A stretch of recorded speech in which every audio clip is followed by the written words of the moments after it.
What's up? What's up? What's up? steph50 What's off happening, and use code everybody? STEPH50OFF to get 50% off and free daily greens per box with new subscriptions only while supplies last until September 27, 2026. See website for more details. Support comes from Amazon Business. Free your team from time-consuming procurement tasks. Discover smart business buying, where unmatched selection meets AI-driven tools to simplify complex processes so you can focus on what matters most. Learn more at amazonbusiness.com. With the American Express Platinum Card, I can unlock experiences like no other. Since I'm always booking my next trip, I love that I can earn points on travel. Plus, I get a Resi benefit, so you know I'm hitting the restaurants everyone's talking about. And you can find out your welcome offer after you apply, which could be as high as 175,000 points. For experiences like no other, there's nothing like Platinum. Learn more at americanexpress.com/explore-platinum. Terms apply. So, do you look at any social media at all, like TikTok, or do you have any? I don't have a TikTok. I abandoned Twitter. And how much know, better is it without 5 years ago? Oh, it's so much better. Right? I'm self-admittedly, I am on my phone too much. Sure. We all are. Right. But I'm always, like, my wife will ask me a question and I'll start Googling. Right? Yeah. Oh, it's this actor. It's right. Whatever. I have Instagram to look at dogs and what else is in my feed? Food. Oh. Food everywhere. Yeah. Oh man. Yeah. What's your favorite food? Chicago pizza. Yeah, of course. Of course. But dessert.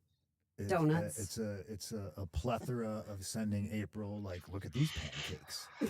Alright, so I am doing a series. And what do you like on your pancakes and waffles? Anything. Anything. You don't have a. I will not discriminate. No. Lots of butter. It's more of the on experience. YouTube, It's more of where I am. Okay. It's the shared joy. It's me and April. Gonna be playing American Truck Simulator.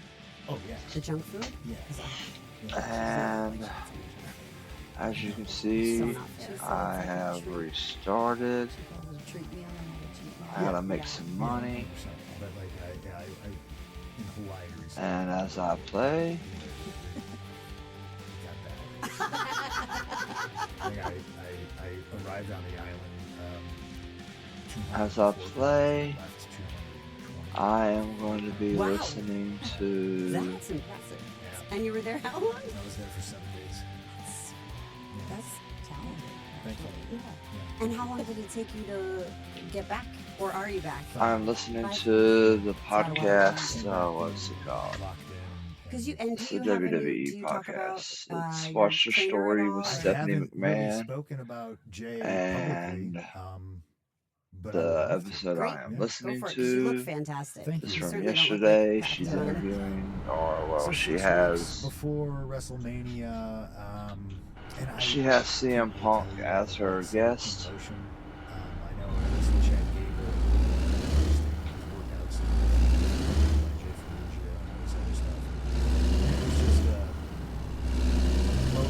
So here we go. Let's go on our journey. 4-hour drive. Looking like, oh wow, okay. That was my only goal. It wasn't a weight. It wasn't a six-pack. Right. Just whatever. It was like, we should have done this in 6 weeks. But if you listen to me, do what I say, do some damage. We did some damage. I showed up. I didn't say that was an impression of because I will always look back at 26 and I originally tried to get the job in the first place. Right. My idea back then was welcome. This is episode 1. That's episode 1. Snackz hauling. So I really well, it's not that. This is episode 1 of the long haul with Snackz. New driver, big dreams. So Let's go, baby. Motivation was a little different than showing up to WrestleMania. But obviously to me it's a lifestyle change. I told Jay, I was like, the only thing I've never done is like I've counted calories and all that other stuff, but like the big difference is I weight food. So I bought. I hope everybody has had a good So Tuesday. 6 weeks prior to Mania, I bought food scale. I bought a rice maker. I bought a freezer, and it was just like I eat meals that have maybe 3 ingredients. Yeah. It's like white rice, 99.1 lean ground venison, and salt. No fat? That No fat. varies. Like every morning, I take a mirror selfie. I take my temperature and my weight, and I send it to Jay. And then that. And then he will tell Daily. me. He will tell me protein, carbs, and fat to eat. Huh. Yeah. And That's very specific. it's very specific. Yeah. And you know, and there's obviously new different things that with his approach that I'm always curious about. Like, oh well, why is this? Something about thyroid. Like he wants my temperature like 40 minutes after meals, and when I wake up to be 98 degrees. You know. I've never heard of the temperature. Yeah, so if your thyroid is, I guess, operating optimally, you're burning more calories, your body temperature's higher. I fall short on that one a little bit sometimes. Do you have a thyroid issue? No, I'm talking like I'm 97.8, and I'm like, I'm not at 98. Okay, you know what I mean? yeah. I'm like, Yeah. because that's. Of course. That's how mental Perfection I is a am. little Yeah. bit, yeah. But yeah, I really just kind of changed the way I ate, and just really dialed in, buckled down. And do you like it? I love it. Yeah. Yeah, absolutely. I did tell Jay to start. I was like, I will get obsessive with this, and I don't want that to affect my relationship with my Right, wife. Like, right, yeah. Because I will get crabby, and I would rather just eat a donut and shut the fuck up than not, you know, Right, yeah. than not say something snippy that doesn't mean anything. Right. Just because I'm you're cranky. Yeah. You know what I mean? But no, it was her birthday, I think. So like 2 weeks after I started with Jay, I'm all dialed in for 2 weeks straight. And then it was April's birthday. And I told him, I was like, hey, I'm taking my wife out to dinner. I'm gonna eat whatever I want. I'm just letting you know. Yeah. And he was like, well, try to, you know. Yeah. And I Right. was like, Thanks. Still just letting you know. and then most recently, obviously Hawaii was a shipwreck. But you had a blast. I mean, 12-year anniversary. Yeah. My best friend Congratulations. Day. Thank you. Yes. You know, I just, I went for it. And it was a reset after Mania and all the things I accomplished. Yeah. For the last 2 years, really. I just had fun. But more recently, like I was on the way home from the Allstate Monday night. Kate texted me. She's like, I ordered you pizza. I don't know. Yeah. That's also great. I said, all right, Yes. cool. Yeah, pizza party. Smart. We had a pizza party. Back on it. But that's important too, because you need a break, right? I do. Even if it's a I know I forced do. break, And- yeah. but it's so fascinating because I'm so dialed in. Jay is such a genius with programming and diet and everything. I can literally feel. He's very every day. How do you feel? Right. You got to tell me. Do you feel sluggish? How's your energy in the gym? Hmm. You know. And then after, I think the lowest carb day he's had me on is 150. Okay. It still, to me, feels like a lot. Right? And I'm eating. So you feel like you're eating a lot. You're satiated. Yes, I'm Yeah, eating. you don't feel like you're starving. April loves it too because I'm cooking Mm. like every day. Maybe not every day, maybe every 2-3 days. Right? But I got the oven going, I got the stovetop going, I got sweet potatoes in the air fryer. Sweet potatoes are very good. Yes. And she's just like, the house smells good all the time. She's like, this is great. There's like a giant bucket of grilled chicken in the fridge at all times. Like it's there and it's accessible. And she loves it. And I've also dabbled with like a couple, like, you know, like some Instagram recipes and stuff like that I see the influencers. Right? Oh, I making. know. My kids are big. into So I'm like, that. oh, you can make muffins with just like peanut Protein powder? peanut Yeah. butter. Yeah. And, all right, I'll try that. I bought the Ninja Creamy to make Oh, the, yes. to make the, yes. the ice The cream. healthy ice Protein cream. Yeah. Oh, she loves it. Yeah. Yeah. I know. This may need to be an investment. Yep. It's worth it. it's worth it. It is. But I can feel the difference, and I can feel when, okay, you know what? Yeah, today I am a little sluggish. Okay, and then so then next day he'll bump up the carbs. It's like it's a science. Does he have you do wearables at all? Like Aura Ring or? I mean, I got this watch, but that's the other thing. It's just like I got to do at least 10,000 steps a day, and I love walking anyway. So I'm City kid. probably averaging like 13, 15,000 steps a day. Heading into SummerSlam is out of the card. That's kind of interesting. So we'll see how that goes, and my schedule just got haywire insane. I'm sure. Yeah. Just had 2 months off, so I welcome it. You're ready for it. Yeah, it's going to be a challenge, like eating on the road and stuff like that. Poor Jackie doing my makeup, and I got like a food scale out, and I'm like putting white rice on it. I'm like measuring it and Googling how many grams. It's kind of mental, but You know, she's been on her own journey. yeah. Yeah. Jack, how much have you lost? How much have you lost? Holy shit. Yeah. Good for you. Yeah.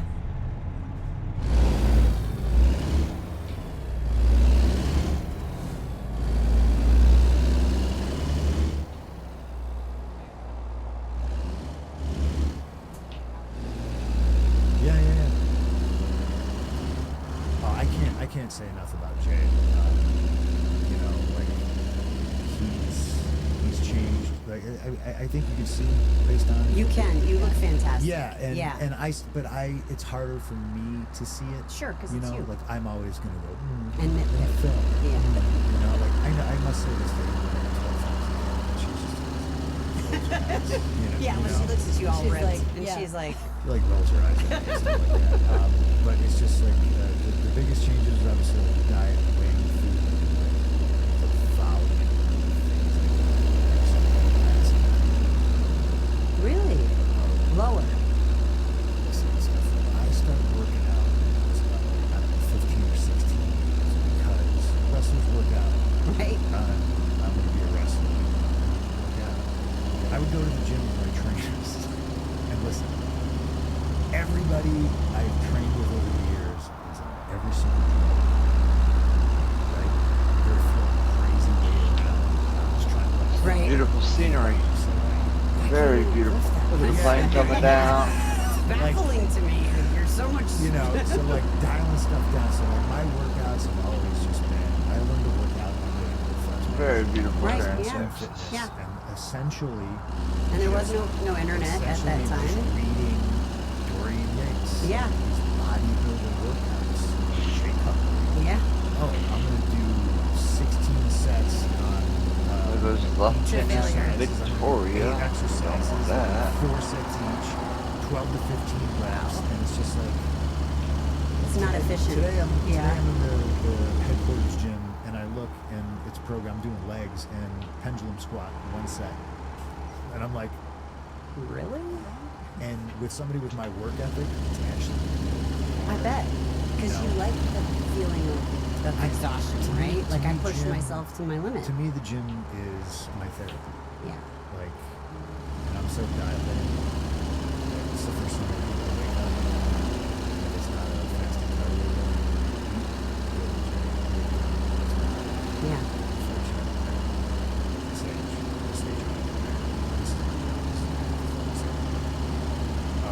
But yeah, the following both things. And what about the cardio? So the cardio, what Jay Is it does- more for your heart and more for fat burning No, or it's both? fat. Okay. Yeah. For the most part, this game is pretty relaxing. It's kind of relaxing. Sorry, fire truck, I just cut you off. But Did you get I'm injured? not slowing down. No, Really? no, I flew to Raleigh the next day and like wrestled a 20-minute match on TV. I would have To be torn young. What age? everything. Yeah, that was my To question. be young. Oh, you've never heard this story. I've actually never heard this story. This is a good story. My cardio, the fasted cardio at least, but heading up to No. SummerSlam. Please I'll tell get me. to you. Okay. Heading into SummerSlam, Jay's like, I want you to do like 4 fasted cardio days, and I was immediately like, how am I going to do that with lifting too? Right. It's an experiment. So a lot of the times he wants me lifting 3 days on, 1 cardio day, 2 days. Now my cardio day is lifting.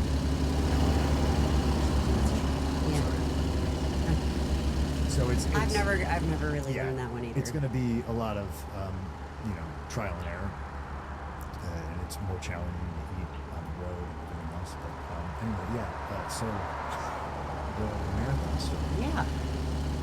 I think I told this on Nerdist, Chris Hartman's podcast, this 2011. So you will probably recall 2011. My sister's father passed away. He was essentially so we can talk about the mom. I'm not talking about the Yes. family. Because they're the ones that essentially, when I was 15, Took you in. he was a school teacher. He'd wake up and this kid's just on his couch. Yeah. And bless his heart, he was just like, you know what I mean? Like, he didn't throw me out. He would just be like, take the garbage out, and he would make me take him to the gym because my gym was 24/7, like on Christmas morning and stuff like that. And I'd have to like 5 in the morning drive him to the gym. But you didn't care. Yeah, so he passes away, and it just turned into a thing where my one sister Cassie was like, I'm going to run the Chicago Marathon for Dad. She was like, you want to do it with me? And I was like, oh yeah, absolutely. It just so happened that this is 2011. My contract was expiring, and I was like, oh, you know what? Yeah, I can totally do it because I'm not going to have a job because I'm leaving. Right? So yeah. So famously, what happens? So this is 15 years ago. Famously, what happens? I re-sign. Right? Totally forget about I'll do the marathon with you, right? It's a big one. Yeah, it's a big one. And then one day, I think office tells me, hey, we're going to give you the weekend off. Now, I'm champ, you know what I Right. mean? And I'm like, part of the reason I wasn't going to re-sign is because I was already feeling pretty grizzled. Right. You Just were wanted to take a lots of break. injuries. Yeah, and- just wanted to take a break, just slow down. But then, when opportunity comes, you gotta jump through that door. So the conversation is so great. Hey, hey, my guy, we're gonna give you the weekend off. And I went, huh? Really? Yeah, we're gonna take you off the live events. Oh, that's interesting. Cool. Yeah, we're gonna send you to Australia to do the Nickelodeon Kid Choice Awards. And I went, that's not. Actually, the opposite. All right. Okay, great. So no bumps, traded for a 16-hour flight. Sure. So of course they piggyback like a meet and greet with this. So it's just like land, go, like hello Sure, of course. everybody, Yeah. blah blah blah. But I think ironically, like, do you remember Indy? She was at there's so many kids. There's so many kids that we have hired that are in the developmental system on the main roster now. That'll be like, hey, this is a picture of me. And I us. was like, Yeah. yeah. And I'm Yeah. like, oh, that's cool. So that was a cool situation. Do the Nickelodeon Kids Choice Awards. Next morning, fly from Sydney, I think, to LA to Chicago. Right. Ooh. So I'm getting into Chicago like maybe Saturday night, I think. And I walk in my house and my sister's there. It scares the shit out of me. Not supposed to be there. And I'm like, whoa, what? When you walk into a room and you're like, Right. there's somebody in this room. Yes. Right? Friday the 13th, right? And she's like, I knew you'd forget. She's like, the marathon's tomorrow. And you told me I can stay at your house because I'm just going to walk over and start the race. And I was like, oh, yeah, cool. Right. All right. And so she's like, I'm gonna go to bed, I gotta get up early and run. I was like, cool. And then I sat on the couch and I was like, Does she remember? Do I even have sneakers? no. So I was just like, well, I walked out my front door. I went to Walgreens. I bought bagels, fruit snacks, because I was like, I'll just eat these while I'm running. Sure. A bunch of peanut butter, whatever, And then I sat on my couch. I couldn't sleep because I was wired from the trip. Yeah. Yeah. Don't know what time zone you're on peanut butter anyway. and bagels. All night. And then she wakes up. She walks out of the room and she looks at me and she just goes, "You're not." And I was like, Hell "Yes, yeah, I am." her friend dropped out. She was supposed to run it with her, so I ran In her spot. with her bib. And I was just like, yeah, we're doing this. I'm doing this. Whatever. I didn't train for it. I ran. I loved running. You do love running. I would run in every city. It's normally what we do, especially like overseas. Okay. Like, that's how I saw things. Oh, I didn't know that. Oh yeah, we go to Europe and stuff like that. And who's we? Me and my sister. Oh, in general. Yeah. Yeah. Okay. So I was like, we're gonna do this. This is cool. Did she come on the road with you often? No. Just like when I was overseas, I would go run because I would look at So cool. architecture and just like different stuff and parks and all that. And the race started. And in my mind, we were gonna run this together. The race started, and this bitch, She's gone. See ya. like a bat out of hell. And I was just like, okay. Unseasonably warm October day in Chicago. It was like 80 plus degrees. Oh, shit. Right? That's rough. I run the first 13 miles and I'm fucking killing it. Yeah. It's the most I've ever ran. I accidentally ran a half marathon one time because I got lost.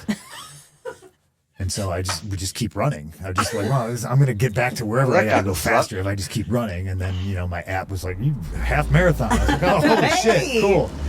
So 13 miles, like my family's waiting at like the 13-mile marker. Say hi to everybody. I realize I'm wearing a really heavy sweatshirt. Ooh. And I take it off, and it had to have been like 20 pounds. It's soaked. And But I'm it like, must have ugh. felt great to get it Yeah, off. so I took it off, and I'm like, I'm New lease rejuvenated. on. Yeah. I'm gonna see you guys in another 13 miles, And you did it. Start running again, and then all of a sudden, felt like I got shot. All of a sudden, I cramp up. Oh, right? no. I'm like, oh, God. So I stop, and I stretch for a little bit, and I try running again, and it's just not going, and I take a little bit more time. Now I walk a little bit, stretch more. Trying to eat, drink, whatever I can, but like I didn't train for this. So Right. now my body's like Breaking down. You dumb Yeah. motherfucker. Yeah. But I'm like, well, I have to finish. I'm too stubborn to. Right. I'm not just. I can't gonna come this stop. far. No. Yeah. Stretching, walking, slowly easing into it, getting to a nice rhythm and a nice pace, and I'm running. And now, ladies, forgive me. Oh, I think I know what happens. I have to shit Yes. so bad. This is what I thought. They say you just go. A lot of people do. I had a roommate This who was a runner. This has got to be one of the, top 20 experiences in my life. Running this marathon was so great. We run through the different neighborhoods of Chicago. Strangers are rooting for you and cheering you on. People are running up to you with this giant industrial-sized bowl full of pretzels. People are encouraging you. Right. Like it was Like a community. Yeah. Yeah. It was magical, but because it was so warm, by mile like 15 through 20, it was like a war zone. People were like, Oh, everybody's having? there's people laying in kiddie pools full of ice. There's like triage tents set up. People are like bleeding because they just like fell and hit their head on the curb. Oh my God. Like people are cramping up and fall. Like it's It's happening. bad. It's happening left and right. Especially like the last 6 miles. Oof. It was like a war zone. But I was experiencing my own internal war at this point. And they have signage posted everywhere. You know what I mean? And I think Right. it was like maybe like I remember it was about mile 18 because there's the mile 18 sign, and I'm like the cramp doesn't bother me anymore. It's just the fact that I realized I'm wearing white shorts. Oh, no. And it's going to be bad.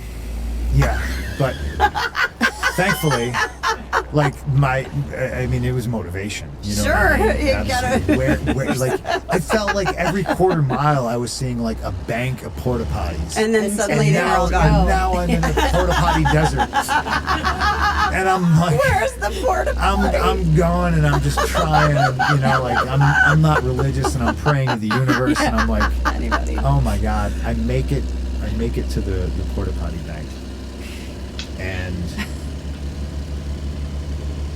it's like a shit sauna. Because it's so hot. Oh And the porta potty is a disaster. no! Of course. Right? Yeah. But I was in Yeah. such a hurry. Sauna. Didn't matter. I didn't stop to check if there was toilet paper. Nope. Not a lick of it. So I'm like, okay, well, Gotta do I'm what you gotta gonna do. use the shirt I'm wearing. Oh, I'm gonna okay. wear this There you go. this Resourceful. this overly expensive $80 Lululemon shirt. I have no options, you know. And I kind of like look in the corner and there's a Dunkin' Donuts bag.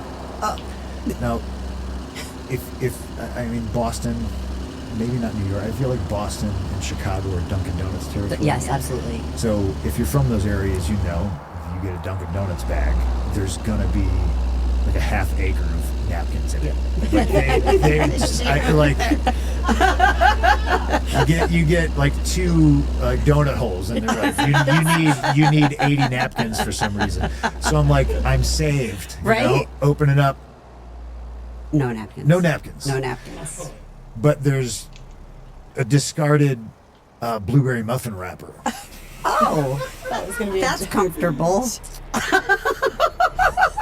I mean, you're talking to a man who is contemplating ripping the center roll of the toilet paper like off the thing Yes. and like using that. The cardboard. Yeah, For sure. Yeah. So the Whatever you could. the discarded Yes. blueberry muffin wrapper sounded like a much better idea. So But you need more than one wrapper. I took care of it. It was handled. Did you keep your shirt on, or did that also no, get I used? kept the shirt. Okay. Yeah. I figured, well, I don't have to use the shirt now. I'll use this and probably some of the Dunkin' Donuts bag. You know. Yeah, of course. A little waxy though. It It's is not- waxy. Not That's the where I greatest thought you were going situation, at but it first could have with been a the lot Dunkin' worse. Donuts bag. And then, very regrettably, I have to finish telling the whole story. Not my greatest moment. I run out. I mean, I'm sweating. Sure. And there's a poor woman who's sitting in front of a part of that, and she's got her legs crossed. Oh, and she's no. like hopping on one foot. Also a runner? Yeah. Okay. And she looks at me and she goes, "Is there toilet paper?" And I just went, "Yep." And then, Oh!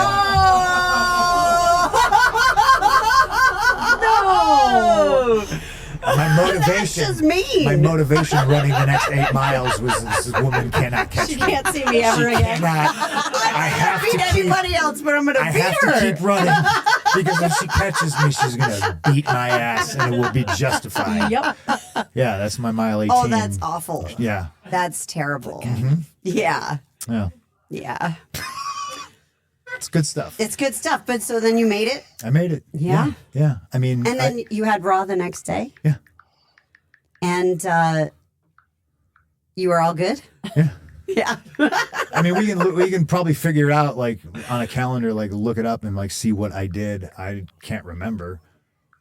The show that day. Yeah. Yeah. You know, yeah. but I do, because I remember someone coming up to me and going, "Somebody said you ran the marathon yesterday." But yeah. I I was like, I did. I sure did. Yeah. Like, are you okay? I'm like, yep, I'm fine. Sure, ready to go. And I didn't post a great time or anything like that Right, because of the right. cramp and the stopping and the stretching and the walking or stuff like that. But like at that point, I was like, I just have to finish. You still ran 26.2 miles without training. Like, that's crazy. Insane. Yeah. Well, professional athlete. Yeah. What did your sister say? What took you so long? She did it in like 4 hours and 20 minutes. Wow. And how She long, crushed it. How long did it take you? I was like probably just shy of 6 or just over 6. I mean, that's still very impressive. I mean, I'm not embarrassed Given about all it. I you literally went through. was like, I didn't train for this. I just flew in from Yeah. Australia and I decided to run the Right? marathon. You're lucky you didn't tear anything. I probably did. I feel like at mile 18, things could have gone. Very bad. Could've gone They Very did go bad. bad at mile I mean- 18, but they could have been worse. They could have been worse, They could have been yeah. worse. We've all had, I think, the steamy. At least I have had the steamy porta potty. But that's my emergency perspective. situation. It's like, that's life perspective. Yeah. Well, I guess What are you shit, gonna do? It could always be worse. Shit happens. You could be the lady. That's where the phrase comes from. I'm sure she was fine. By the way, you had 2 matches the next day. Two? Saturday, October 10th.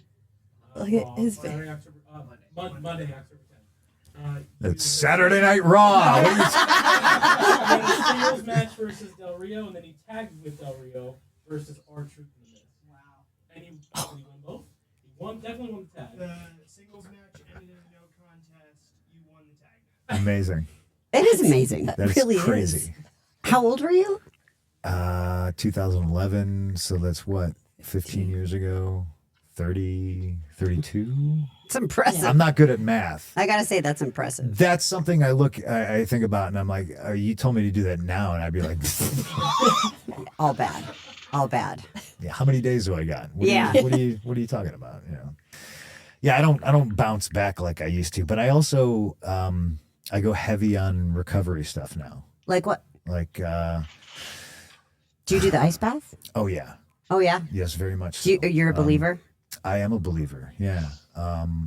That I'm a believer in the red light therapy too. And these are things that you see all these benefits, and I'm like, no, but I know immediately it makes me feel better. I lay on a red light mat an hour before I go to bed, and I fall asleep like that. Wow. Is that what they recommend, to do it at night like that? So we just got a red light bed. There's different science about doing it in the morning for like a boost of energy to start your day. Huh.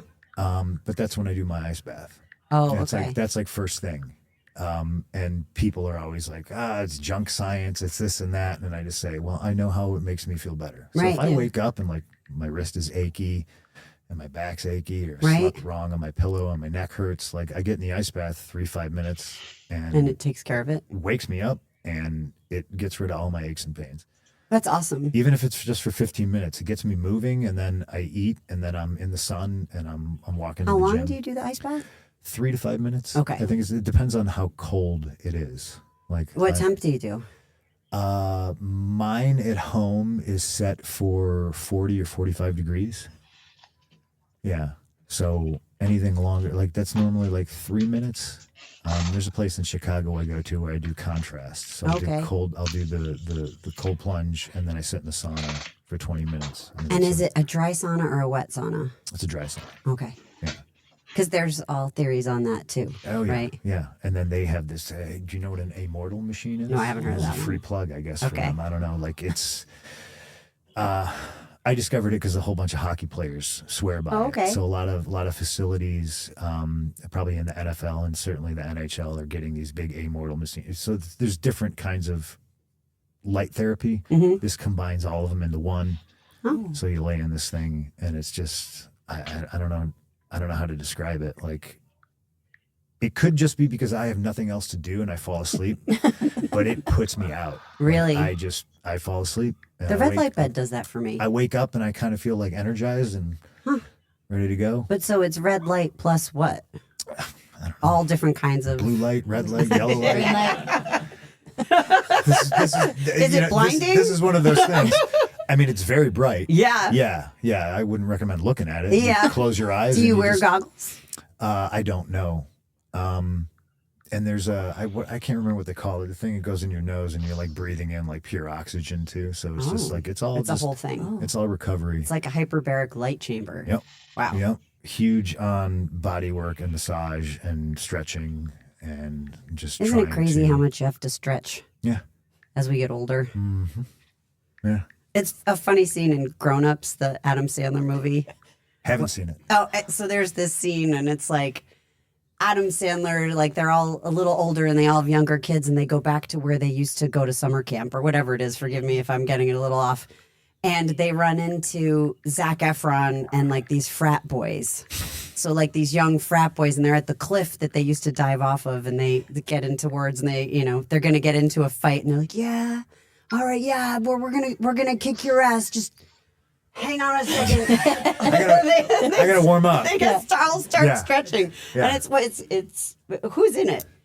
Kevin James, Adam Sandler, Chris Rock. Chris Rock. Yeah, I mean it's funny. Yeah. I mean, backstage before I have a match, like I'm stretching. Oh yeah, I banded all kinds of stuff, like band around my knees. I'm doing laterals and cat cows and clamshells, and I'm just like, that's good. I got to move. Yeah, because if I don't, right? Like, then it's bad. Then it's bad. Then it's bad. I shouldn't tell this story on myself, but I will. And I don't know if I've told it on the pod. I doubt it. I'll let you know. So we were playing Capture the Flag, our family, and I know I'm faster than my husband, right? Well, you heard it here first. So he's on the other team. And I know where he is, and he's like down guarding the flag, and I'm not too far away. And in my mind, I like as soon as the bell rings or whatever it was, I am running. I'm gonna get that flag, and I know he can't catch me. Did you warm up? There was a minimal. But see, now also I have other problems because I had 3 kids. Oh, I do. So yeah, this is why I said I probably shouldn't tell the story. But so, It's okay. I'm gonna shit myself in a minute. So here I am having this great vision of what's going to happen, right? And I mean, I really see it. The buzzer rings, I take off, and I pull my groin. I get a shin splint and completely pee myself within 4 or 5 steps. And I just started to laugh. Yeah. Because it was so not what I thought was going to happen. I mean, I had so envisioned something different. Well, and here I was. I hope you wouldn't plan on that. No. This is what's gonna happen, everybody. I was such a mess. That starter pistol's gonna go off. Sorry about that, y'all. I was wearing shorts. I was responsible for Running down my Facebook leg. posts, Tremendous. Into my socks. buddy of mine. Yeah. So that's my story That's now. one buddy of mine. It's That's okay. the upcoming Steam releases Yeah. that are coming Yes, it out. is. here Do you soon. have one? I think so. Come on now. So I gave him 8 games that I want to try. That's fine. Yeah. We'll get one. That just means it hasn't happened yet. Yeah, that's right. Now I'm You excited. you have Now I'm time. excited You for have time. you. It'll Don't run a marathon. Don't It'll- play capture the flag it'll with the kids. happen. Unexpectedly. I mean, we're just older now. That's Yeah. all it is. No, you just got to stretch. Yeah. That's the I the should start message. stretching. Yeah, and the funny thing is you don't get hurt doing what we do. You know, if somebody falls off a 12-foot ladder onto me, or I jump off I don't get hurt doing that. You get hurt doing the stupid shit. The stupid shit. Yeah. Yes. Yeah. The capture the flag shit. Yeah. Yeah. The Yes. casual marathon shit. Except you didn't, which is remarkable. Yes. Well, in that moment, you didn't. I mean. Yeah. Yeah. And then apparently I flew and I wrestled 2 matches. Twice. In one night. Dumb. Yeah. Well, I mean, power to you, Hey, it's just what we do. right? I'm not the only one. We all have pretty remarkable stories like I don't know about running a marathon and wrestling 2 matches the next day. Running a that. marathon Well, cold. I mean, think of all the wrestlers in the 80s. who Oh, did yeah, copious yeah. amounts of drugs.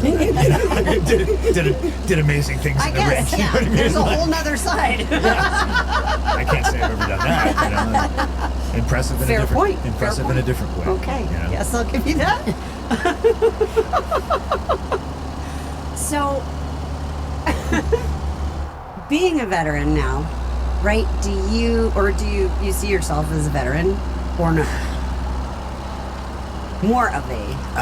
Like facts are facts. It doesn't matter. If Been I in the see business myself. a long time, decades. Yes. Yeah. Yeah, I've been around. I started a while ago. I think I'm still here operating on this level. I must have seen and done some things that have merit to them. Maybe my What did opinion that carries say? some weight, but I think it's a dangerous thing, and to say that veteran, yeah, just because I've been around. Sure. Yeah. I mean, I'm not. So my question is, how do you look at things now? Is it different than how you looked at things, when you first started? Because your journey's so remarkable. I mean, it really is. Like, you're, first of all, just a completely unique person. In all the wonderful ways, and I'm sure you would say there's not wonderful ways or what have you, because we're all human, but you're really remarkable. I just think I'm fat. I'm pretty wonderful. You're not. Other than that, You're though. not. I'm That's wonderful. You're not fat. I'm wonderful. You're wonderful. Not Mr. Wonderful. No. But you're wonderful. It's actually just watching Paul Orndorff Buzz Sawyer match, and I was texting your husband about it. Yeah. Yeah. I He remember. shot me a text. He's like, "Hey, what are you doing?" And I was like, "Cardio, watching Buzz Sawyer and Paul Orndorff." And then I don't remember that match. conversation but yes. spirals to somewhere Of course, he didn't of expect it was course. going to go. Yeah. That's good. Yeah. Yeah. But you are truly a student, right? Like, you've studied I think you seem to be someone who studies all of the things that you love. Yes. Right? Like whether that's hockey, whether that's, wrestling, whether it's food, whatever it is, you, like you said, you obsess about it. You get deep into it. Yeah.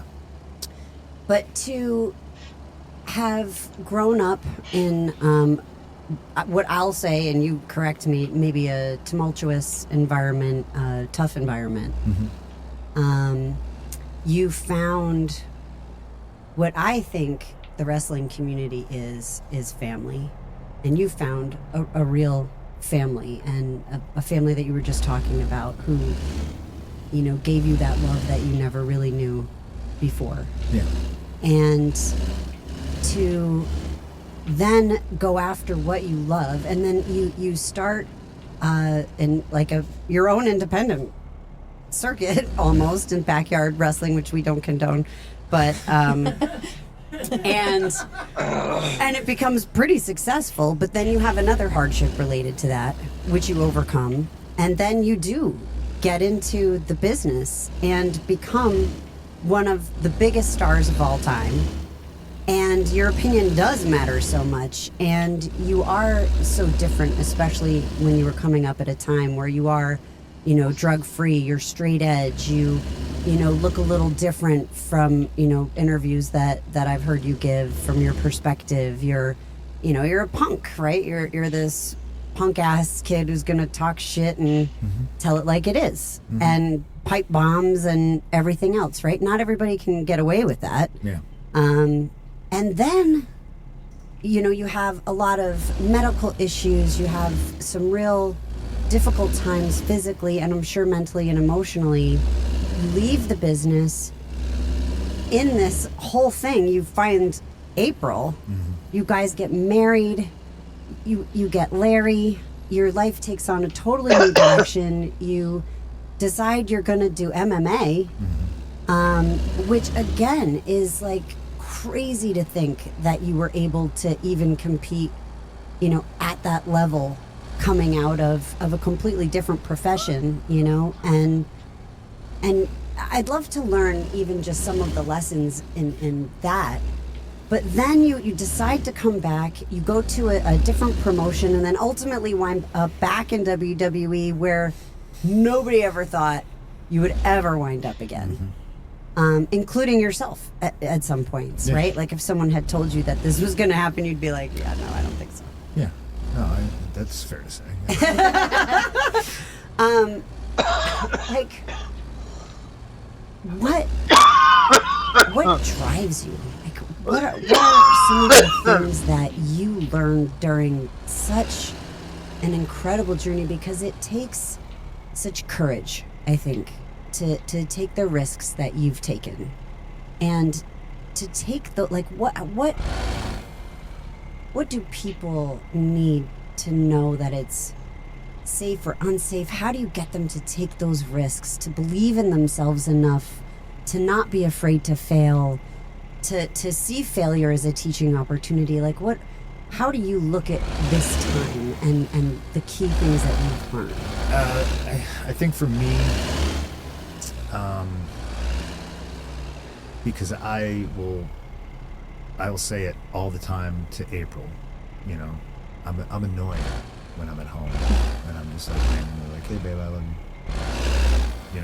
I'm sure she doesn't find it annoying. Well, she might. I don't know. I don't think so. She's in her office, holed up, writing, and I just like pop in and it's probably like. But I look at things, and I think a few of us on the roster start speaking this way. Like I just saw Seth cut a promo, and he's talking about how almost sounded like he was gonna fucking retire. And I was like, what are you doing, man? Like everybody else will say, oh, you're old and you're this and you're that, and I'm just like, yeah, but I'm old and I'm doing this shit. Watch this. Right. So where I get the inspiration from is just people around me. Just I'm inspired every day by my wife. I'm inspired every day by my trainer Jay. I'm inspired by Chad Gable. I'm inspired by Bailey. I'm inspired by everybody else because I see them have setbacks and they come back from them. I'm not necessarily concerned with mine. But I constantly am just like, man, what a before we sat down to do this, they were interviewing me about a great many things, and I was talking about Jesse Ventura, and it's just like I said, wow, he's not gone. I'm glad he's still here, but what a life well lived. When you can be like, he's a Vietnam veteran, and then he was a pro wrestler, and then he had to retire for health concerns, and then he became one of the greatest commentators of all time. Huge advocate for the boys. Governor, also. And that's what I'm saying. Yeah. And he becomes governor, and it's just like, why not? Like, I came from nothing, and so to me, there's really nowhere else to go except up. I am afforded opportunities that scare the shit out of me, and that to me, like, that's where my motivation comes from. Like, I can't remember, was I 35 when I was like, oh yeah, I'm gonna fight in MMA now, and it was something I wanted to do, and I was gonna do it. I was gonna start as an amateur, and then of course Dana's like, no, you're not doing that. Right. You're gonna fight for me, and I was just like, I can already hear the criticism, Dana. Yeah, like, but he's a promoter. Right. So I just look at it like, okay, deathbed scenario. I don't want to be laying there thinking, I should have said yes to that. Right. Because what's the worst thing that's going to happen? I'm going to get beat up? Oh, well, shit. No, that's right. It's in front of the entire world? Oh, well, shit. Okay. All right. It's not about the money. It's not about anything else. It was just about, well, I'm going to do this anyway. Oh, you're going to pay me that? Oh, okay. Great. Well, I'm going to do it anyway. Yeah. I don't like saying no to things that scare the shit out of me, Do you think fear is a motivator? I will run into a burning building because to me that's the, not just to get burned up. Like, right. There has to be, there's got to be a reason. There's got to be a reason for it. A good reason. And I understand all the criticism of things I've been afforded to do, like fight in the UFC, and there's privilege that I have used in those scenarios, but like I still pay the fucking price. Yeah. And the price we pay as entertainers is people with Twitter fingers or a mouth or anything. They can say anything they want about us. Right. Like, you have to come to terms with your own security in those moments. This is where I enjoy being a veteran, because I can grab people on the roster and be like, hey, like, stop worrying about what they're saying. Right. Like, and who's they? They are saying that from a position way down here. Nobody punches down. Like, they're punching up. They're like, they would kill to be in your position. So you slipped or you messed up your finish. Probably this is live TV. Yeah, it's going to happen again too. This is the price we pay. And if you're going to get upset and it's going to affect your mood that much, like, you have to realize that, like, this is it. This is live TV. This is what we do. Shit's going to happen. So just live in that moment where I can hopefully coach some of these kids through some of those moments. It's not the end of the world. Right. Like, do you think it's perspective? Oh yeah. Yeah. Oh, it's perspective, it's experience. It's just living life, Yeah. Like, but what a life. Right. Right? I chuckle about, like, you said at the top, like, like, our relationship was fucking weird. And I look back at it Not weird. now. Well, I look back at it now and I'm just like, it all just boils down to communication. Right. Like, Yeah, we kind of danced around each other. But I don't think that was because neither one of us wanted to talk to each other. I just think circumstances were what they were. Like, I remember we had this one conversation, and there were a lot of voices that I heard, a lot of negative voices towards you. But my interactions with you had never really been negative. Yeah. And we had this conversation, and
And you were talking to me about basically like all the heat I had All and right, ladies and who was gentlemen, gonna are y'all ready for this get it. journey? right? And you were very respectful, like not talking down to me about like, well, you understand that's how the business works.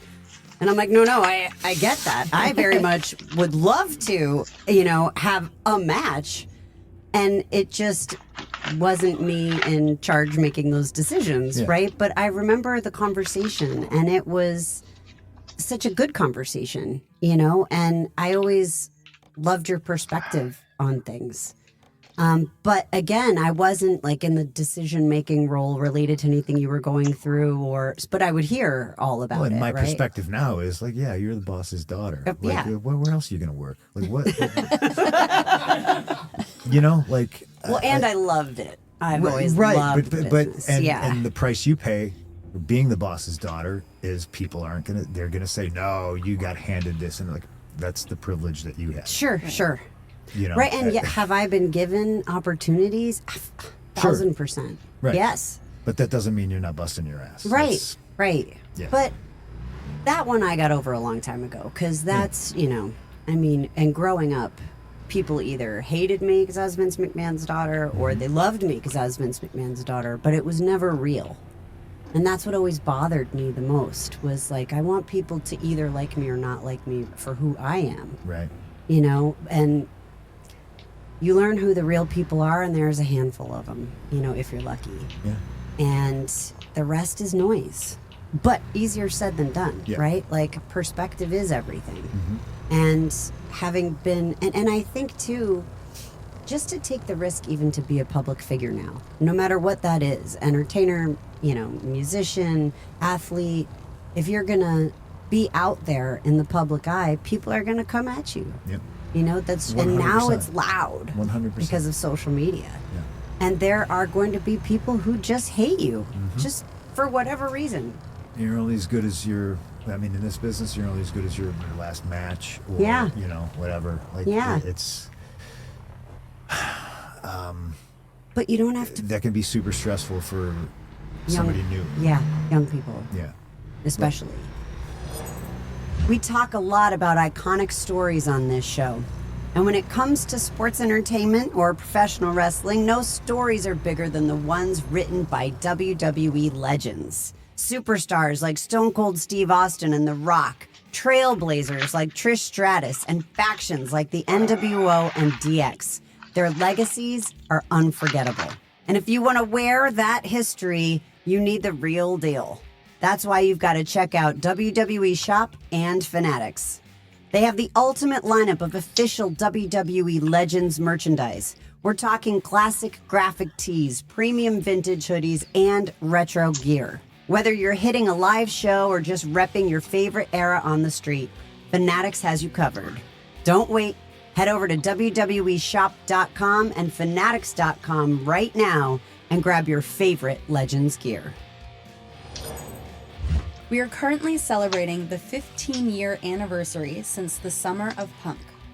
Looking back on that summer of 2011, what memories do you have of it?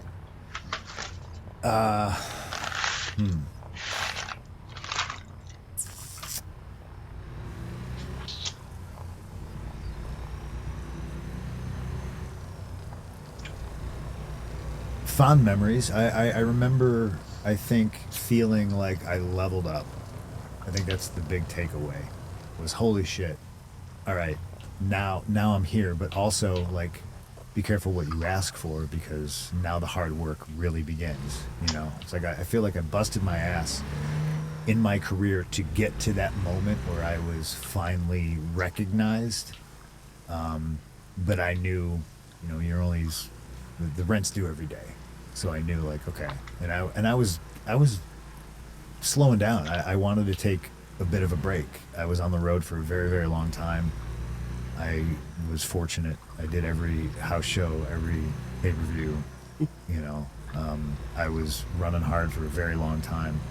And looking back on it, like 2006 to 2011, it might not sound like a lot of times, but I mean, the international tours we would do and everything.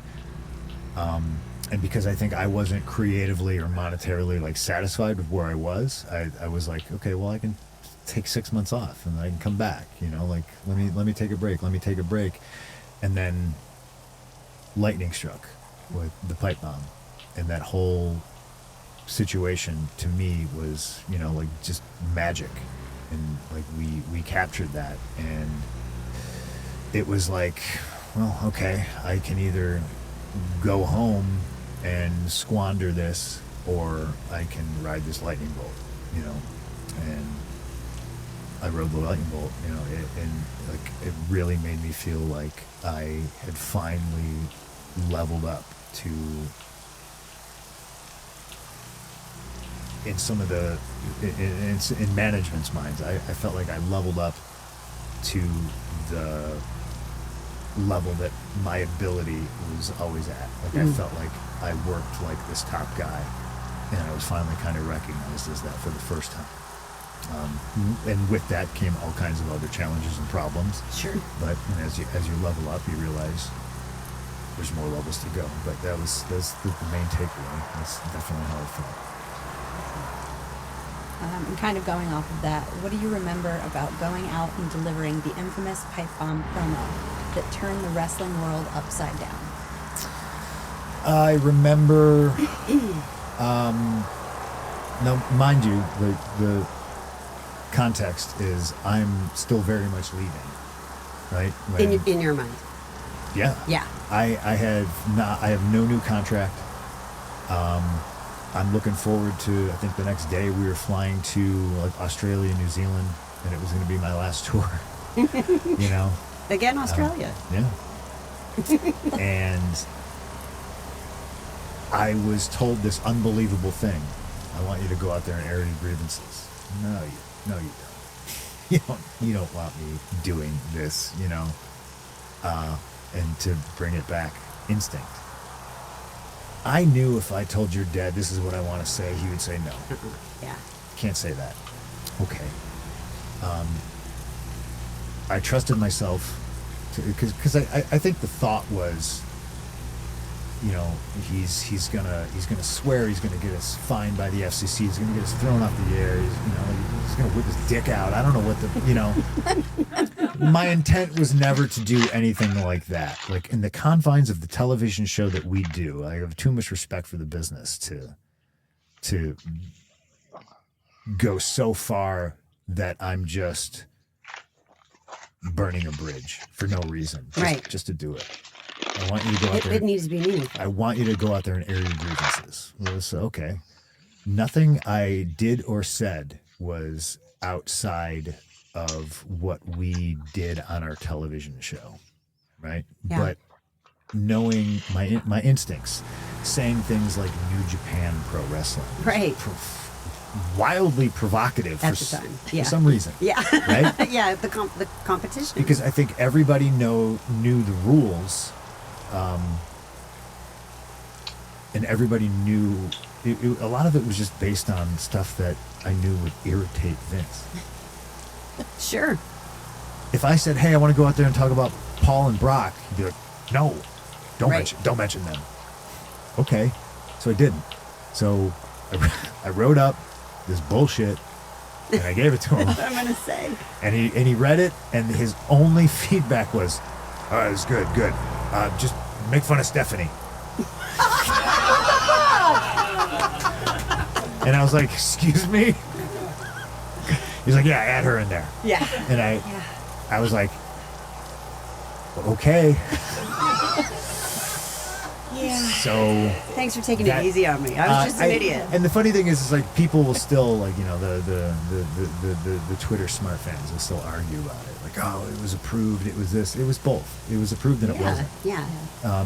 It was approved to a degree, and my instincts told me like, I'm not saying anything too bad.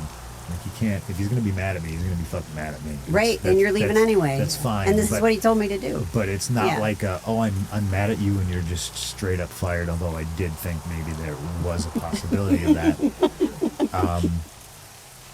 And then I've had a couple of like flow state, out of body experiences in the business, where because like sometimes I put so much pressure on myself that I worry about the situation too much and I overthink it. and I almost over prepare because I think there needs to be a bit of like relaxed chaos. It's why I don't like to plan matches. Right. I like to go out there and just be like, maybe Flip we'll do that. this. Right. But I'm going to be listening, and 'Cause it's it a might feel. not, it might not, Yeah. 100%. It's feel. A very difficult thing to get people to understand, because I remember the first time I started training, I remember my trainers would say, watch Sean and Razor. I bet they don't even talk to each other. And I was like, what? The fuck you mean? No, he probably just shoots him off, and when he's coming off the ropes, he sees that he's like this, so he knows he's taking a hip toss. Right. It didn't make any sense to me. I was like, that's impossible. You can't possibly do that. And now I hide from people. Right. I'm like, stay away from me. Don't talk to me.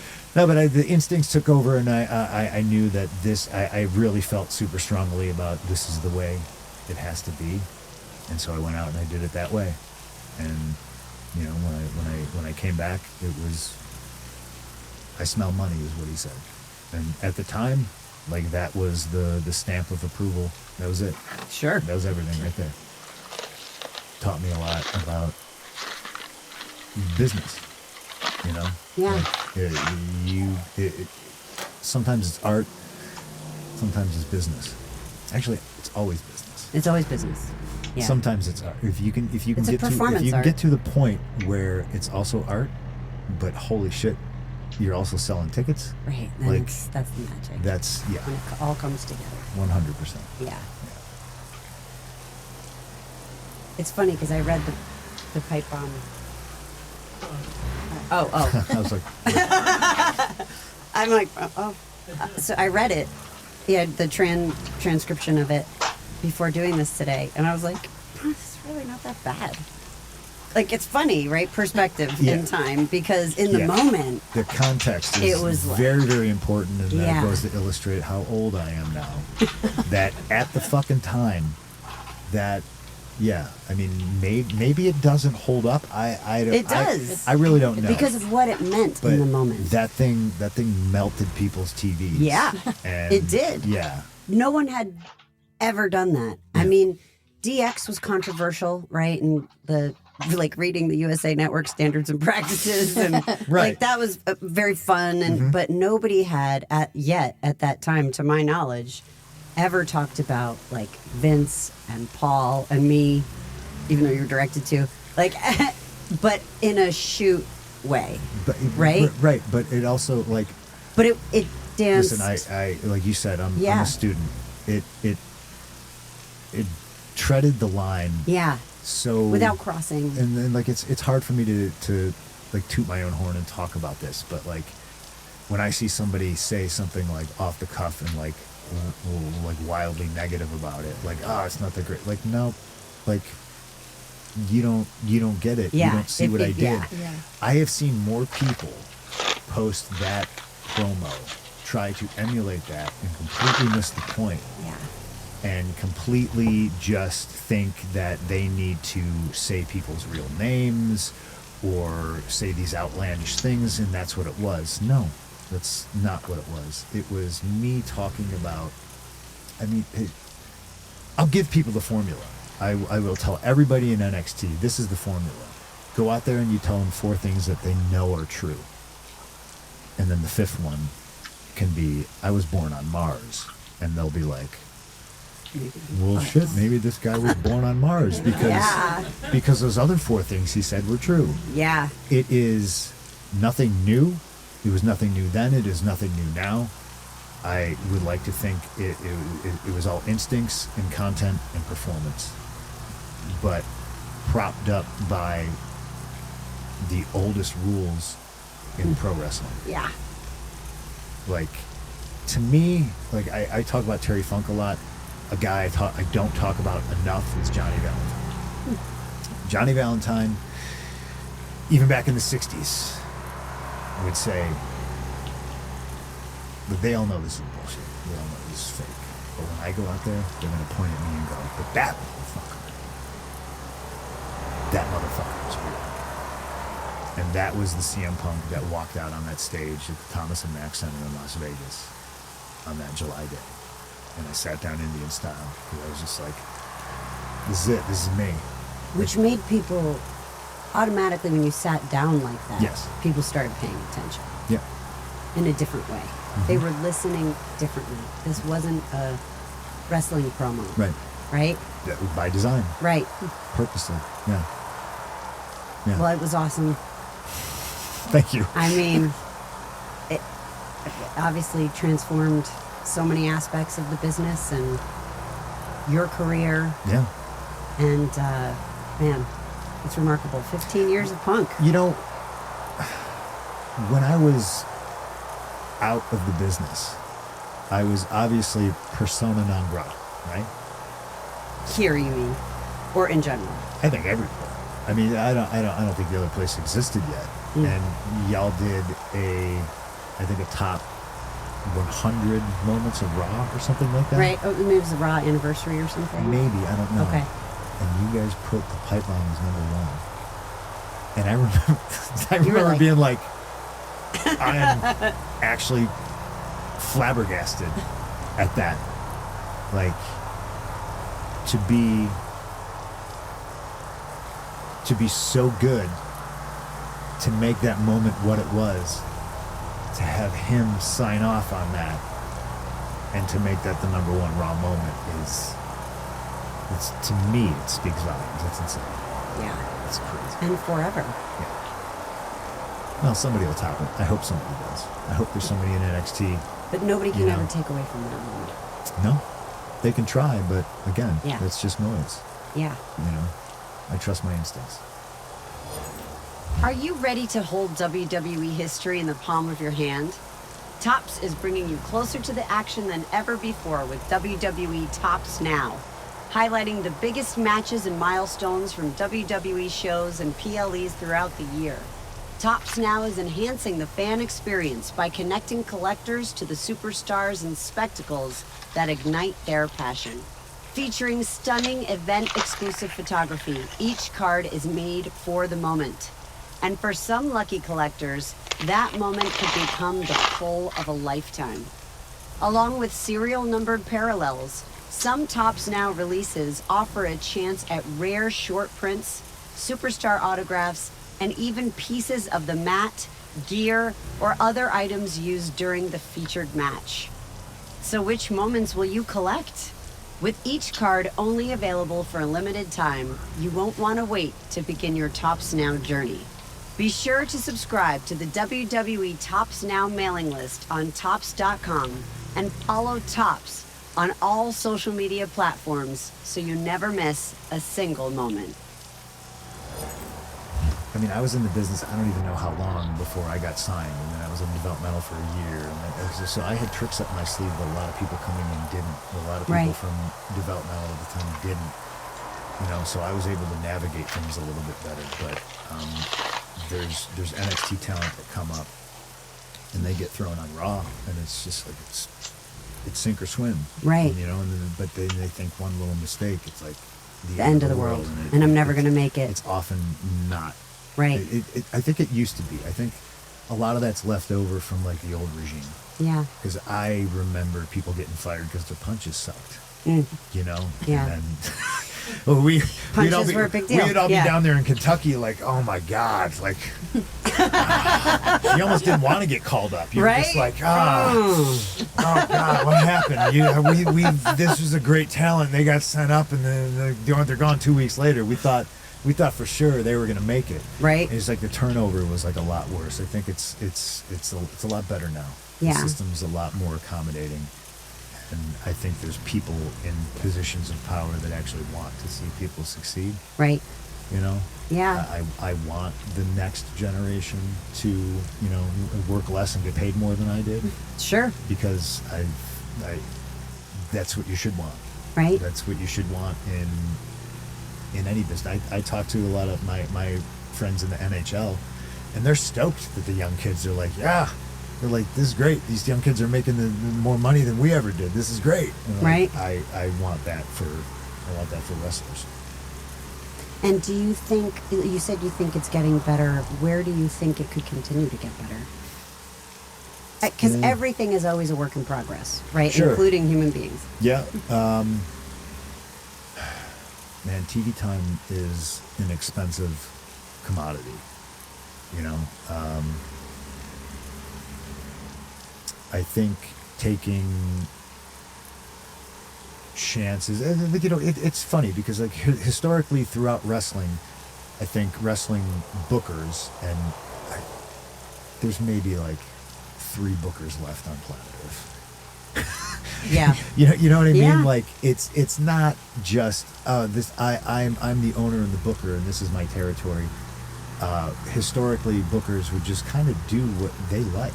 Right. They would produce and tell guys to wrestle, and they would come up with storylines that this is shit they liked. I heard Lorne Michaels say the same thing about SNL. He just did what he liked. Jared Jarrett booked what he liked in Memphis. Yeah. You know what I mean? Like Don Owens in Seattle booked, you know, in Portland, like he booked what he liked. Right. You know, Vince booked what he liked. Yeah. And sometimes it was great. Sometimes it, you know, like, Sure. sometimes just he liked it. Yeah. You know, but now I think there's so many people in the room, and there's so many writers, and there's you know, board members, and like all this stuff. I tell your husband all the time, like, I don't envy your position whatsoever. Because if it's good, it wasn't your idea. That's right. And if That's it sucks, right. it's all your fucking That's fault. right. That's right. And I just, you know, to me, it's a variety show. So it could have, I guess, more variety. I don't know. But then, you know, then we have Danhausen. So like, I'm not complaining about shit. Love 'Cause Danhausen. that kid is Yeah. amazing. I'm a Fanhausen. Yeah. For sure. Yeah, and Yeah. he really feels like somebody that wouldn't have happened. Yeah. Although you never 15 know. years ago. Yeah, I You mean, know? yeah, but I mean, But agreed. he's yeah. refreshing to me. He Yeah. is. Yeah, He's so fun. He's everywhere. He is I would, everywhere. and to me, I'll say the controversial answer now. I would like to see more people be a little more serious about things, and instead of happy to be here, I would like more feedback given to people coming through the curtain instead of just yep, it's fine, Right? you know, because some people chase the hug. Right. And they come back and they're just like, how was it? They Right. want to be told, you know. But I always say, well, just get off, How could it be get off better? your fucking phone. Yeah. You're looking at Twitter to see how your fucking match was. Yeah. Did you listen to the people? Because that's your instant reaction. That's your boss when you're I out there. 1,000% agree with that. You know. Yeah. Like, I don't give a shit what somebody on Twitter says about your match. they're, Like, and by the way, if they're empty seats, that's a big tell. that's a Right? The yeah. live event audience is, I think, the most critical audience. And I don't mean like other people's opinions don't matter, or fans watching on TV or whatever that their opinion doesn't matter. But I think that's the best feedback leave that it you alone. get. 100%. I mean, and it's a gift Back up. to be able to have that feedback. The dissonance between what wrestling Twitter says or what actually happens in a live building, Right? is Crazy. it boggles my mind. Like I'm I agree. And you can read, like, especially because, you know, the algorithms get into however they're serving you stuff, and it's like so negative. And you would think the business is going away from what you read online. And then you're in the arena watching the show, and everybody's so psyched to be there, and it's like You're the going best banana. feeling in the world. Yeah. Yeah, absolutely. Monday not. night. Yeah. Monday night. I don't know. There's 13,000 people there. They're Right? They're pretty. They're pretty happy. psyched. They're Yeah. stoked. They left Yeah. that night going, oh, I hope. And I hope they want to come back. Right. That's the right. plan. That, Yeah. That's what we want them to say. Yeah. But I agree, that live event feedback is just invaluable. Mm-hmm. But that's interesting. So do you think it's the or probably a combo, do you think it's the talent that are just looking for the pat on the back? Or is it the powers that be not giving that critical feedback? I think it can be both in some situations. I think sometimes some people don't want to hurt people's feelings. So I think they need to figure out a way to communicate things that In a positive way. Yeah. Because That's a trick. because we've all been there. Yeah. Hey, you got anything for me? Yeah, man, your fucking punches suck, and you should fucking quit the business and then burn your boots. You know, like okay, that might be that might be a little much. But if you're earnest in your seeking knowledge, like, oh, my punches suck. Okay, how do I make them better? Because I was a 15-year-old kid working at a comic shop that made a ball of tape and hung it from the ceiling and sat there and punched it 10,000 times a day. Yeah. You know what I mean? Paul hung a bolt from a string. Yeah. Kowalski taught him. You know? Exactly. Yeah. And it's just like, I want the producers or agents to really focus on helping and giving constructive, positive feedback and showing things instead of just saying things. And I also need the talent to be sincere in wanting to get better and grow and keep an open mind and different perspectives on how to receive that information and then apply it. A big problem, obviously, is we don't do as many live events. Right. You know, less opportunity so to it's harder. But I think the people who really want it will figure it out. That's how I did it. Right. You know, and if you're only as good as your last match, if you get feedback and they're like, hey, maybe do this and this and this, and then you're not going back to Florida and working on it in the ring. Right. And then the next time we see you, you do the same thing, and we're just like, yeah. Okay. I told you this once before, but we'll say it again. You know, I think myself included, everybody can tighten things up. Sure. You know. And we're all a work in progress. Always. Always. Always. Yeah. No rest. My dad's philosophy was always outlive them and outwork them. Those tracks. I heard that multiple times. Yeah. Oh, I have a question for you. Yeah. What is one of the best pieces of advice, life or business, that you've ever received from Paul Heyman? The first thing that comes to mind, I don't even really think was advice, but it became prophetic because it was true. Anytime I was ever frustrated, you know, and whether it was just like, because I do have this drive, and based on somebody else's perspective, it could be positive or negative, you know, like fuck you, I'm the best, right? Right. That's how I've always wanted to approach things. Oh man, I wrestled Eddie Guerrero on the Indies, and I was immediately like, oh boy, okay, I got some fucking work to do. You know what I mean? But like at the level I was at, yeah, I thought it was great. You know, oh shit, there's another summit, there's another this. Paul, you know, like anytime I was frustrated, I would say things, and he said one time, he was just like, you're going to have to leave and come back to get what you want. And I was like, oh, well, that stinks, because you don't necessarily want to leave. Right. Like, I'm on the team. Like, I understand people like being proud of the company you work for, like, you know. Right. And I understand people like, I work for WWE and we're the best. Well, yeah, you work there. Right. You know, your perspective's going to change based on what team you play for. You know, sure. You're not going to hear somebody on the Ottawa Senators saying like, oh, you know, like, yeah, we're okay, but I really love to play for the Maple Leafs. Yeah. It's the fucking greatest way to get yourself thrown out of the locker room. You know, like, let's see if they want you. You know, and what in turn I learned from that was just like, well, it's not always going to be rainbows and puppy dogs and sunshine. Right.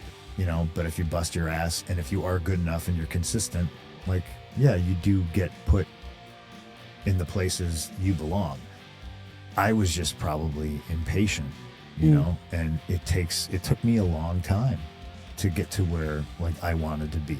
And now I'm where I want to be, and now the people are like, you're old. And I'm like, what the fuck? You know, like when I was 32, maybe I wasn't ready to receive this. Right. Like I grew into the person that was ready to do it.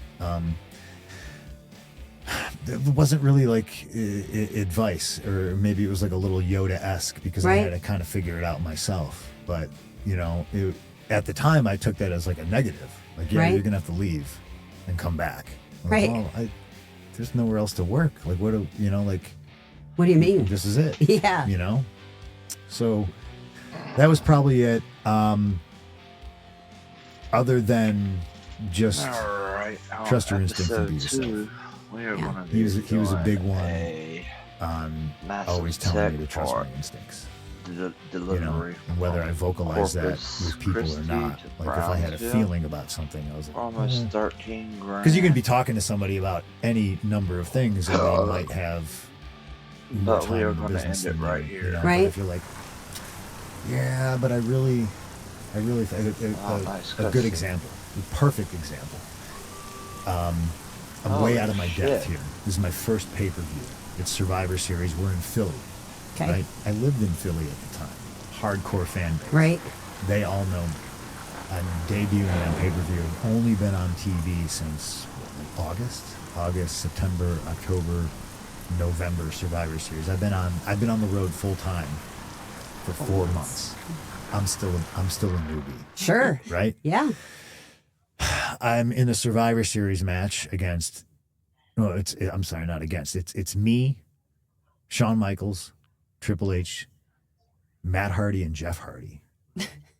So there's 4 people that have been on television consistently since 1992. Yeah, 3, long time. 96, 97 for the Hardys. Compared to your 4 months. And Yeah. and I'm for 4 months. And Pat Patterson, fucking legend. He's the agent. He's sitting there going over the match. We're working. Was it Mike Knox? Edge, Can you guys pull it up? Hurricane. Oh, here it is. There it is. Randy. Who's the 5th guy? I'm not gonna remember. Oh my yes. gosh. Let's see, the reason I can't remember is because there are a million names. Right, did have a lot of names. and you know, and Pat's there, and Pat's like, okay, guys, this is what we do. We get the heat on Jeff. We get the heat on Jeff. We get the heat on Jeff. And the little fucking voice in my head was just like, should get the heat on me. You know, like, Yeah. and Edge, to his credit, was like, I really think we give it to the kid. It was either get the heat on him or give him the comeback. I can't Can't really remember. But the moment.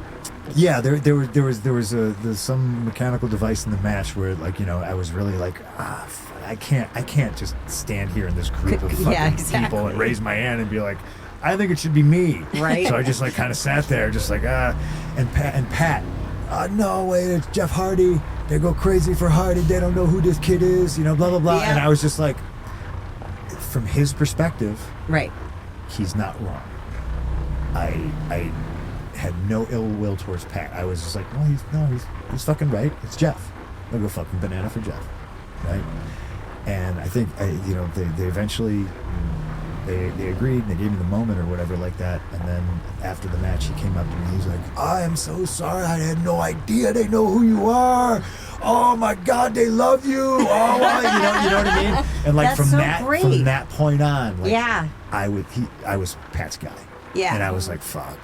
How cool. Like, man, I really earned my money that day. But Yeah. like, that was And you earned it. A super cool fucking moment. And Yeah. like, I wasn't mad at Pat, but it was just like one of those instincts in my head that I was just like, I don't know, Right. I'm feeling something. Pat knew me for 4 months. Right. You were know just what I mean? another new kid. And Yeah. he looked at it. He looked at it. and He was like, "No, Jeff." Yeah, from Jeff's- Pat's Jeff's perspective, the that baby I've heard face. him say, there's old shit and there's new shit. Yeah, yeah. And so, like, that was one of those days of one of the greatest days of my career, honestly, because That's it's like so cool. I felt like I That- earned Pat's yeah. fucking love. You know? That's so cool. yeah. And that was tough to do. Yeah. Yes, it was. It really was. Yes, it was.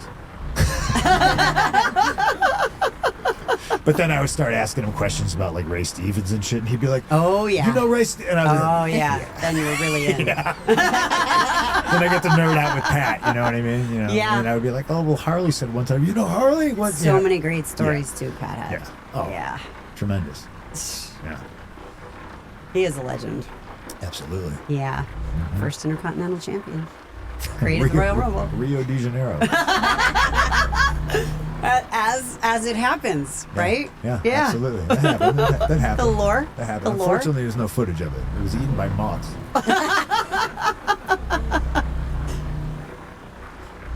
So, I did want to ask you, but we can edit or whatever you.